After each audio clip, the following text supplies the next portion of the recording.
guys, she's not upset about the rug. It's not about the rug.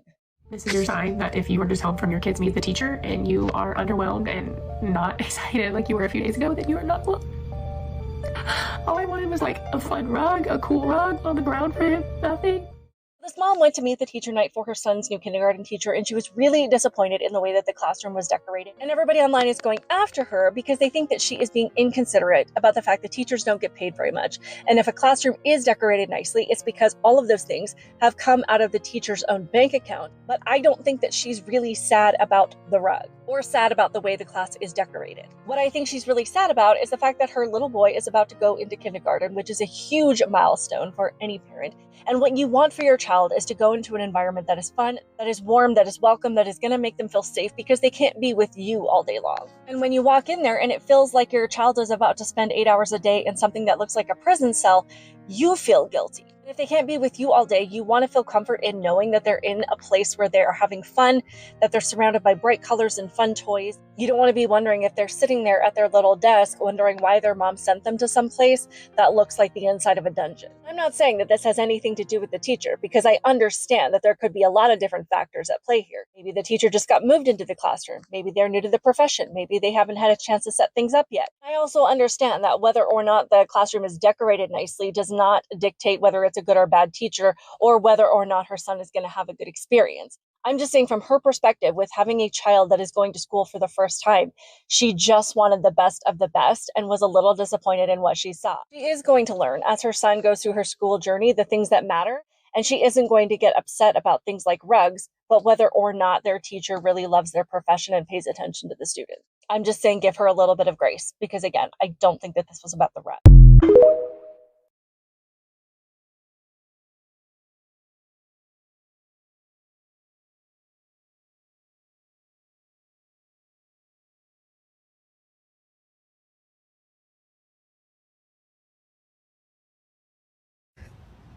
Okay, so there's a parent on this app that is crying because her child's kindergarten teacher doesn't have a classroom that's decorated to her liking. And I'm going to share something with you guys. I was a teacher for 12 years. This is one of the reasons why I quit teaching.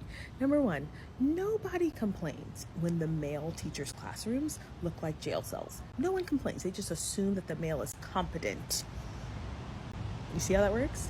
Number two, I was that teacher. And my kids scored 4s and 5s, every single one of them on the state test. We had the best scores in the schools, except one kid who had an IEP, and he had scored 1s and 2s previously. Got a 3 in my classroom. Here's the thing.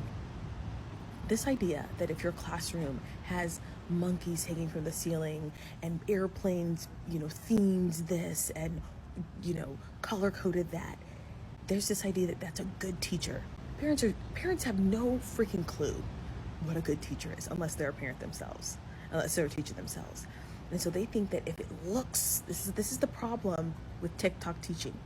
If it looks like it, a lot of times, you guys, I'm gonna let you in on a little secret.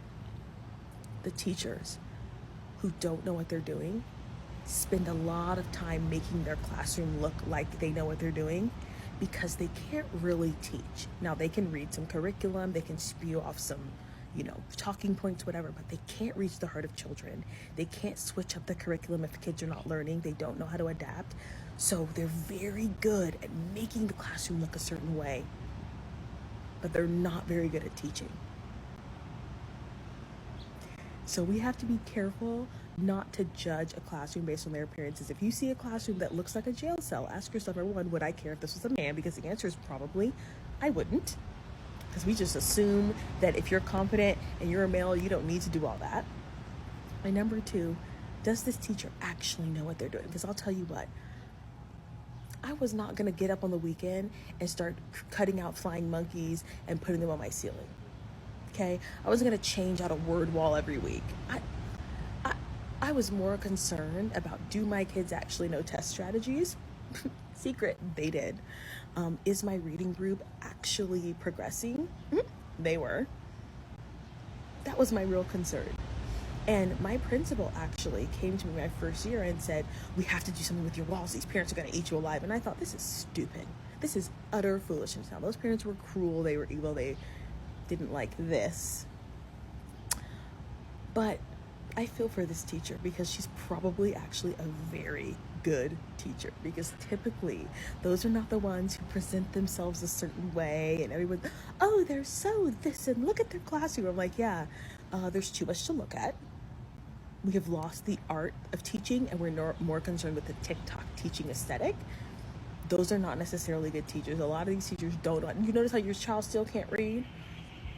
Notice how these children still can't read? We have all these TikTok teachers with beautiful classrooms. Now, that's not to say that some of these teachers are not wonderful teachers, because they are. I know some of them.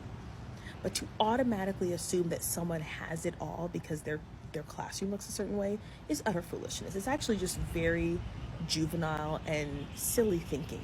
It's silly thinking. It's like looking at the person who has the Mercedes and the big house and all this, but little do we know that they're $300,000, $400,000 in debt and can't living paycheck to paycheck. But we are like, ooh, they have it, they're successful. It's like, we got to stop doing that as human beings. That's silly. Now, make sure the teacher sees this. Make sure you teachers see this, okay, and understand this. Those are not always the best teachers. You're a good teacher if you can actually teach kids. Can you get kids? Because every single classroom I've taught in, my reading levels have, because I was an English teacher, skyrocketed. You know why? Because I was concerned with teaching my kids. I know how to communicate to adolescents. I know how to speak to their hearts.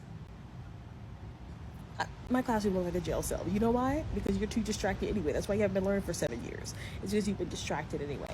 You know? Look up here, not at the wall.